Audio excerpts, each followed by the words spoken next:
সময়ের আলোচিত রাজনৈতিক দল জাতীয় নাগরিক পার্টি কঠিন চ্যালেঞ্জের মুখে পড়তে যাচ্ছে। ঠিকবে না, ছাত্রদের এই দলটা আসলে ঠিকবে না। সুসংবাদের জন্য অপেক্ষা করছিলাম, আমরা অপেক্ষা করছিলাম যে এনসিপিতে যে সকল নেতারা আছেন, যারা সদস্যরা আছেন, যারা রাজনীতি করছেন এনসিপি দলের জন্য, তাদের প্রত্যেকে তারা বয়সে অনেক কম হতে, এই দৃষ্টিভঙ্গিটা আমার মনে হয় এটা পরিবর্তন করা উচিত। এই মাত্র পাওয়া ব্রেকিং নিউজ, বিএনপিতে যোগ দিচ্ছেন হাসনাত আব্দুল্লাহ। তাহলে কি ভেঙে যাচ্ছে ছাত্রদের দল এনসিপি? জানিয়ে দেব সে বিষয়ে বিস্তারিত, সাথে সাথে আরো জানিয়ে দিব এবার ছাত্রদের দল এনসিপি নিয়ে যে চাঞ্চল্যকর তথ্য ফাঁস হয়েছে সে বিষয়ে বিস্তারিত। তাদের দলের ভিতরে যে অন্তর্কোন্দল তৈরি হয়েছে সেই অন্তর্কোন্দলের জেরেই কি এই দলটি শেষ হয়ে যাবে? জানিয়ে দেব বিস্তারিত। আরো থাকছে আজকে দিনের সবশেষ কিছু গুরুত্বপূর্ণ আপডেট নিউজ, বিস্তারিত দেখে আসবো। তার আগে ছোট করে একটি অনুরোধ, আপনারা যদি এই ধরনের আপডেট নিউজগুলো সবার আগে পেতে চান অবশ্যই চ্যানেলটি সাবস্ক্রাইব করে রাখবেন। নাবালক বলা হয়, বাচ্চা কাচ্চা বলা হয়, এই দৃষ্টিভঙ্গিটা আমার মনে হয় এটা পরিবর্তন করা উচিত। মানে এনসিপিকে নিয়ে যে একটা মানে বিভিন্ন ধরনের যে বক্তব্যকে বিভিন্ন খাতে ফেলার, এই যে আপনি ধরেন কখনো জামাতের সাথে আমাদেরকে জড়িয়ে ফেলা হয়, কখনো বলা হয় যে আমরা নির্বাচনকে ভয় পাই, কখনো বলা হয় অনিবন্ধিত দল আমাদেরকে, তারপর কখনো নাবালক বলা হয়, বাচ্চা কাচ্চা বলা হয়। এই দৃষ্টিভঙ্গিটা আমার মনে হয় এটা পরিবর্তন করা উচিত। কারণ এনসিপির প্রত্যেকে ইতিহাসের প্রত্যেকটা সময়ই কিন্তু একটা দল বা একটা রাজনীতি প্রাসঙ্গিক থাকে। সেই ৭১-এর পর থেকে মুসলিম লীগ, জাসদ, আওয়ামী লীগ, বিএনপি এর একটা কিন্তু ধারাবাহিকতা আছে, এবং ২৪-এর পরে কিন্তু এনসিপি অনেকখানি প্রাসঙ্গিক এখন রাজনীতিতে। এবং এনসিপিতে যে সকল নেতারা আছেন, যারা সদস্যরা আছেন, যারা রাজনীতি করছেন এনসিপি দলের জন্য, তাদের প্রত্যেকে তারা বয়সে অনেক কম হতে পারে, ছোট হতে পারে, কিন্তু তাদের প্রত্যেকের একটা জার্নি আছে, একটা অভিজ্ঞতা আছে, এবং দেশ নিয়ে তাদের সুনির্দিষ্ট কিছু ভাবনা আছে, এবং তারা কিন্তু খুব প্রিসাইসলি সেই কথাগুলো বলে।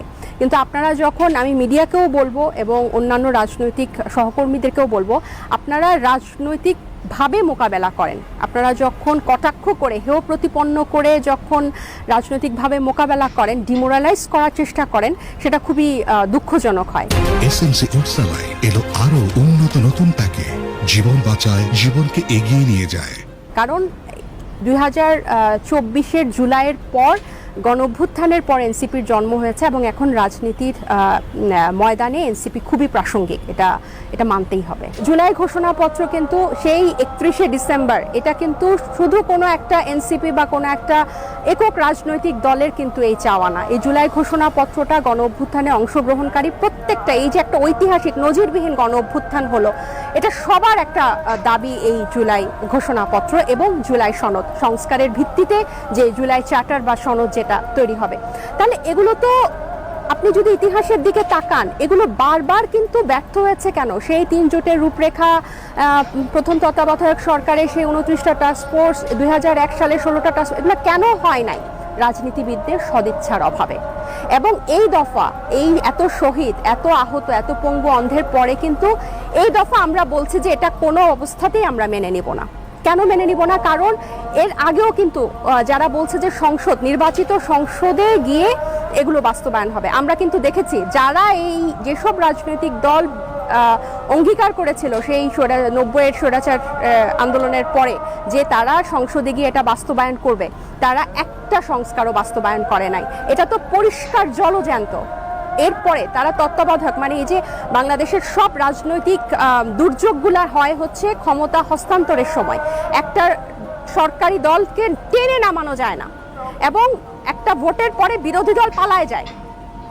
কোনো বিরোধী দল দেশে থাকতে পারে না, ঘরবাড়িতে নিজের, মানে হেরে গিয়ে নিজের বাসায় থাকতে পারে না, তাদেরকে পালিয়ে যেতে হয়, মিথ্যা মামলা, ধরপাকড়, গুম, এগুলোর শিকার হতে হয়। আমরা চাই যে এই টিকবে না, ছাত্রদের এই দলটা আসলে টিকবে না। যেভাবে পদত্যাগের হিড়িক পড়েছে, ইভেন যারা পদত্যাগ করছেন তারা দিচ্ছেন চাঞ্চল্যকর তথ্য। সো তারা যাতে সবাই সমন্বয়ক এবং কি বৈষম্য বিরোধী নেতা, আমরা তাদেরকে অবশ্যই বিশ্বাস করি। ক্ষমতাকে কুক্ষিগত করার জন্য একটা ফ্যাসিবাদী মনোভাব তৈরি হয়েছে এই আন্দোলনকে নেতৃত্ব দেওয়া গুটি কয়েকজন ছেলেদের মধ্যে। একদিকে আজকে গণতান্ত্রিক জাতীয় নাগরিক পার্টির আমরা দেখলাম যে তারা সামনে এসেছে, অপরদিকে ঠিক একদিন আগে গণতান্ত্রিক ছাত্র শক্তি নামক যে এই জাতীয় নাগরিক পার্টির ছাত্র টিম যেটা আত্মপ্রকাশ করেছে, সেই টিম থেকে একের পর এক কেন্দ্রীয় নেতারা পদত্যাগ করছেন আর পাশাপাশি দিচ্ছেন চাঞ্চল্যকর তথ্য। আসুন দেখি ঘটনার প্রেক্ষাপট কি। দর্শক, বাংলাদেশ গণতান্ত্রিক ছাত্র সংসদ নামক যে টিমটার আত্মপ্রকাশ করেছে গেল গতকালকে, এই দলটির সিনিয়র সদস্য সচিব ছিলেন রিফাত রশিদ। আজকে মানে গতকালকে আমি যখন নিউজটা করছি রাত্রে, তিনি ঢাকা বিশ্ববিদ্যালয় মধুর ক্যান্টিন সংবাদ সম্মেলনে তিনি জানিয়েছেন যে তিনি আসলে আজকে পদত্যাগ করেছেন। এখন কেন? আচ্ছা, আমরা আরো দুজনের দেখি কারা কারা পদত্যাগ করলেন। গণতান্ত্রিক ছাত্র সংসদ থেকে পদত্যাগের ঘোষণা দিয়েছেন পদপ্রাপ্ত রাজশাহী বিশ্ববিদ্যালয়ের 2 সমন্বয়ক। তারা তাদের ফেসবুকে স্ট্যাটাসে লিখছে যে কমিটিতে ঢাকা এবং ঢাকা বিশ্ববিদ্যালয় কেন্দ্রিক যে আধিপত্য, সেইটার প্রতিবাদে তারা পদত্যাগ করেছেন। আরেকজন মেয়ে জেমিন সম্ভবত সেও পদত্যাগ করেছেন। দাবি একই। আমরাও কিন্তু এই কথাটাই বলছি যে আপনারা 10-12 জন বন্ধু বান্ধব মিলা টোটাল সবকিছুর আপনারা বাপ মা, সারা বাংলাদেশের পোলাপাইন গুলার আসলে ভূমিকা কি? আপনারা তো ক্ষমতার জন্য সবই করছেন, আপনাদের স্পষ্ট টার্গেট ক্ষমতা, আর কিছুই না। প্রাইভেটের ছাত্ররা বলছিল যে আমরা আন্দোলন শেষে পড়াশোনাতে ফিরে গেছি। এরা কি করছে? এরাই টাকা পয়সা কোথায় পাইছে রাজনীতি করার জন্য? এই প্রটোকল কোথায় পাচ্ছে? এদের ইন্টেনশন ক্ষমতা। এদের প্রথম দাবি ছিল কোটা। আমরা এটা নিয়ে আসছি ভাই।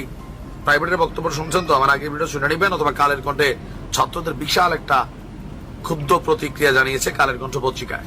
আচ্ছা, এখন যারা পদত্যাগ করেছে তাদের বক্তব্য কি? তাদের বক্তব্য হচ্ছে যে বৈষম্য বিরোধী ছাত্র আন্দোলনের একাংশের নেতৃত্বে আত্মপ্রকাশ করেছে বাংলাদেশ গণতান্ত্রিক ছাত্র সংসদ। প্রাইভেটের তারা সাধারণত মারামারি হয়েছেই, এরপরে তারা যাদেরকে নিয়ে করছে সেখান থেকেও পদত্যাগ শুরু। আর যদি দেখি আপনার 205 সদস্যের যে পূর্ণাঙ্গ কমিটি ঘোষণার কয়েক ঘন্টার ব্যবধানে পদত্যাগ করছেন একের পর এক। ফেসবুক পোস্টে মেহেদী সজীব লিখছেন, বাংলাদেশ গণতান্ত্রিক ছাত্র সংসদের কেন্দ্রীয় কমিটিতে যুগ্ম আহ্বায়ক হিসেবে আমার নাম বলা হয়েছে। আমি আগেই বলেছি, আমার স্ট্যান্ডও বলেছি, ক্লিয়ারও করেছি, কিন্তু যে নতুন বন্দোবস্তের নামে ঢাকা এবং ঢাবি কেন্দ্রিক নয়া ফ্যাসিবাদী মনোভাবের যে উত্থান লক্ষ্য করা যাচ্ছে, তার প্রতিবাদে আমরা এই প্ল্যাটফর্মে থাকতে রাজি না। আর আমার ইচ্ছা ব্যতীত আমাকে এই দলটাতে সম্পৃক্ত করার জন্য নিন্দা জানাচ্ছি। রাজশাহী বিশ্ববিদ্যালয়ের শিক্ষার্থীর জন্যই আমি আজ মেহেদী সচিব হিসাবে গড়ে উঠেছি। আমার বার্তা, ঢাকা ঢাবি কেন্দ্রিক ফ্যাসিবাদী মনোভাব সরাইতে হবে। এই দলের অংশজনরা যতক্ষণ এখান থেকে বের হয়ে আসতে না পারবে, বিকেন্দ্রীকরণের দিকে মনোযোগ না দিবে, ততদিন তাদের সাথে কোন ধরনের রাজনৈতিক বোঝাপড়ায় আমরা যাব না। তাই পদত্যাগ করলাম। পদত্যাগের বিষয়ে সালাউদ্দিন বলছেন, ছাত্রদের নতুন রাজনৈতিক দলটা সার্বজনীন হতে পারত, এটা কিন্তু বাস্তব। কিন্তু তাদের বর্তমান অবস্থার কারণে দলটার মধ্যে শিক্ষার্থীরা বিশ্বাস রাখতে পারছে না, জনগণ না। জুলাই অভ্যুত্থানের সবচেয়ে বড় শক্তি ছিল শিক্ষার্থীরা। সেই শিক্ষার্থীদের পালসের বাইরে গিয়ে রাজনীতি করা সম্ভব নয়। তো এখানে অনেকজন অনেক মন্তব্য করেছেন। এখানে বলছি যে সিন্ডিকেট, আমরা বলি এদেশে ব্যবসায়ীরা সিন্ডিকেট, অমুকরা সিন্ডিকেট, রাজনীতিবিদরা সিন্ডিকেট। যে লঙ্কায় যায় তার ভিতরে রাবণের মেন্টালিটি চলে আসে।